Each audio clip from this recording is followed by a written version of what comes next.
Welcome back to Drola's Garage. Today I'm going to lower the front of this car. Stay tuned. So just as I start filming, it starts raining. Anyway, so I'll do it from here. So as you can see, I do like the way the back wheel is tucked underneath inside the wheel well there, but the front is a little too high. Plus, the car is supposed to have a minimum of a 1 degree slope or rake. Actually, it's what it's called, towards the front, and you can see that it does not have that. So I figured, let me lower it. Let me see if I can balance it out. There's 2 screws. It's super easy to lower the front of these cars. There's 2 screws up in the front that adjust the ride height. So I'm going to do that. You know, the reality is also the alignment is going to get messed with. But I don't think the alignment on this car is 100% anyway, so it shouldn't really make too big of a difference. You can see it on this side as well. The bottom of the car is pretty much level, and it needs to be lowered in the front. Again, I like the way the rear looks, but that front is too high. So let me get the jack, and I believe what's an 11 mil wrench, and lower it. I moved the car over here because it was in the middle of the street. So, but you can see. Look at that gap. That's no good. So for this exercise, I am going to jack the car up by the suspension pickup point right here. Let's see. Right there. And then I'll put a jack stand on the other side. Safety first. So with the car up in the air, I need to get underneath here, and basically underneath the car there's 2 screws, one here and one on the other side.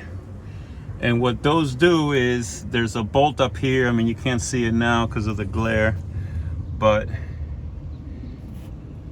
that's the adjustment bolt there. Let me go to the other side. No glare over there. There's a bolt right there, and that's what sets your ride height.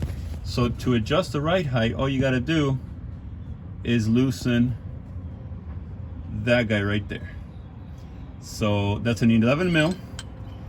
What I'm gonna do is I'm gonna turn it anti-clockwise 2 revolutions. Usually I would do it less, but in this scenario, it needs to come down quite a bit. So I'm gonna give it 2 turns, and then I'm gonna put the car on the ground and let it sit so that it can adjust, or I'm gonna say settle, and see where I go. And then maybe I have to lower it some more. So I'm gonna do 2 turns. So same thing. Now you see there's a little bit of a gap. That's it. So I'm gonna leave it like that. I'm gonna put the car on the ground. I'm gonna let the suspension settle. Maybe I'll even drive it around the block and then see where I'm at. And then maybe I'll have to jack it up and lower it some more.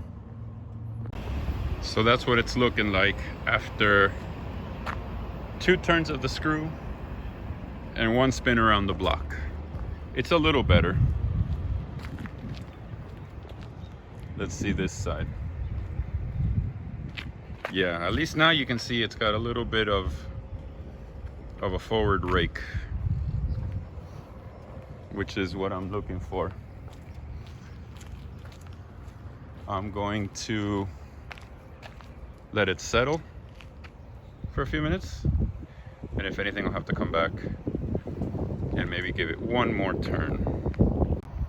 All right, I got a little impatient and I give it 1 more turn. So that's 3 turns total, and I think right there the stance is just about right. Let me go to this side where you can see it in the sun. Absolutely. See, it's got that rake from the front to, from the back to the front. I think that looks perfect.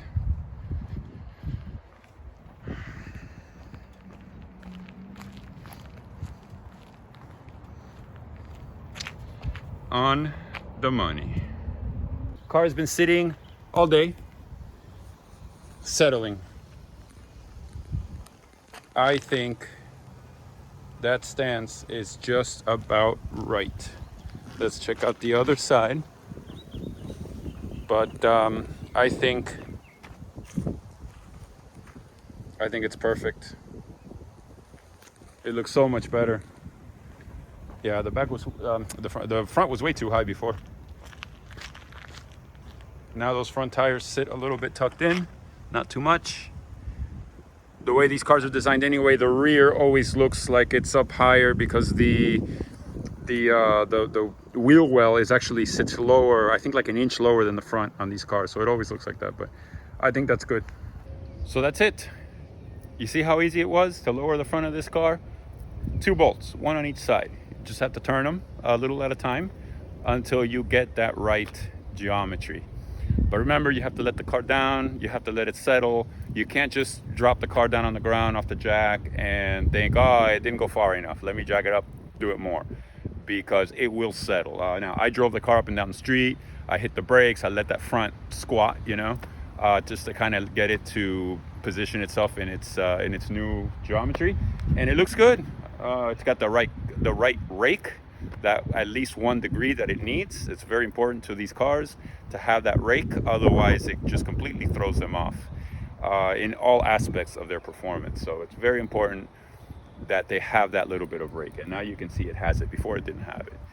So that's it. I think you know, for the few minutes of work that I put into it, I think the stance is now on point.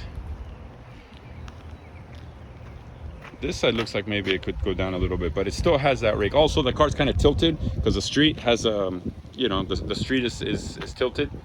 So I'll have to put the car on level ground and see how it looks there. But for now, I'm gonna leave it like that. I think it came out excellent, and I'm just gonna leave it. So again, thanks for watching. Please subscribe, please like, leave me any comments. Are you surprised at how easy that was? Because it was really easy. Anyway, this was a quick video. No big deal, nothing major, nothing groundbreaking here, but lowering this car was definitely something that had to get done. So I hope you enjoyed it, and thanks for watching. Have a great day.